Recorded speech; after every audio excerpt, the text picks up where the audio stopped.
Os nossos convidados, Pedro Marinho Falcão, fiscalista, e João Massano, advogado, comentador da RTP. Boa tarde, obrigada por estarem connosco. João Massano, este era o desfecho esperado, tendo em conta aquilo que foi sendo tornado público? Muito boa tarde. Cumprimento o meu colega Pedro Marinho Falcão. É um gosto estar aqui na mesma altura que ele na RTP. Relativamente a tudo o que se passa neste processo EDP, eu diria que qualquer processo mediático, com a pressão que existe sempre, este desfecho acaba por ser um desfecho que é relativamente aguardado, porque não é fácil explicar, depois de tudo o que foi feito, que não haja uma acusação. E creio que, infelizmente ou felizmente, este é um facto que o que era inesperado neste momento era precisamente o contrário. Depois de tudo o que aconteceu neste processo, depois de tudo o que foi feito, não haver acusação.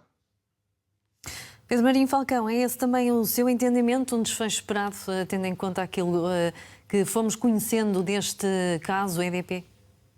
Boa tarde, Cristiana. Boa tarde também ao meu colega João Massano. É um gosto estar aqui a discutir este assunto com ele. E, de facto, o meu pensamento está alinhado com aquilo que disse o João Massano a este propósito. Numa investigação tão profunda, ainda por cima, acompanhada de pareceres técnicos que determinaram exatamente as condições em que a legislação foi publicada, tudo levava a crer que este processo terminasse com uma acusação. É preciso explicar a quem nos ouve que o que está aqui em causa são duas questões concretas. Primeiro, um ato de corrupção que terá sido praticado relativamente à pessoa do então ministro que era responsável pela legislação sobre esta matéria e que terá publicado legislação ou terá influenciado para que a legislação fosse publicada no interesse de satisfazer aquilo que eram os propósitos da EDP e que terá rendido uma vantagem já calculada de acordo com elementos técnicos no montante de 840 milhões de euros e, por outro lado, o facto de Manuel Pinho ter facilitado a adjudicação da exploração de duas barragens, Alqueva e de Pedrógão, à EDP,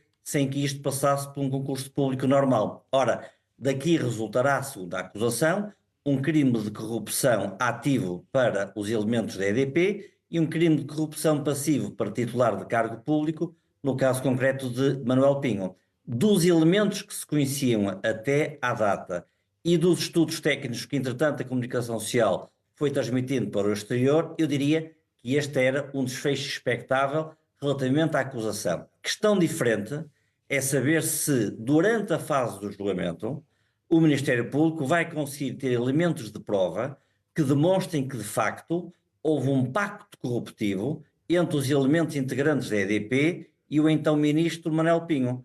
Porque, na verdade, quando estamos a falar em corrupção, é um dos elementos de prova mais difíceis e é necessário demonstrar que aquela legislação que permitiu à EDP obter uma vantagem já calculada de 840 milhões de euros foi o resultante não de um propósito político, não de uma, digamos, decisão tomada por quem então integrava o Conselho de Ministros, mas apenas o resultado de uma influência direta dos administradores da EDP na pessoa de Manuel Pinho. Eu diria que este é o problema maior que o processo vai enfrentar quando chegar à altura do julgamento.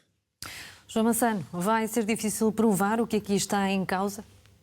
Eu queria também acrescentar ao que o meu colega disse que podemos ainda nem sequer chegar a julgamento, ainda temos eventualmente uma fase de instrução em que poderá haver, e se os nossos colegas assim o entenderem, ao requererem a abertura da instrução, pode inclusivamente o juiz de instrução vir a determinar que nem sequer se avance para julgamento e determinar o arquivamento. Portanto, eu diria que, e concordando com o meu colega, que de facto a prova deste tipo de crimes é uma prova bastante difícil, mas que nós temos que pensar que isto ainda é só o começo e que a seguir poderemos ter a instrução e depois da instrução é que haverá o julgamento e aí sim é que será verdadeiramente apreciada a responsabilidade penal de todos os arguidos. Portanto, acho que é muito importante que as pessoas percebam, primeiro, que a instrução, se vier a acontecer, não é um julgamento, é uma mera verificação da existência de indícios que justifiquem avançar para julgamento e só no julgamento é que realmente se verá se existe ou não essa responsabilidade.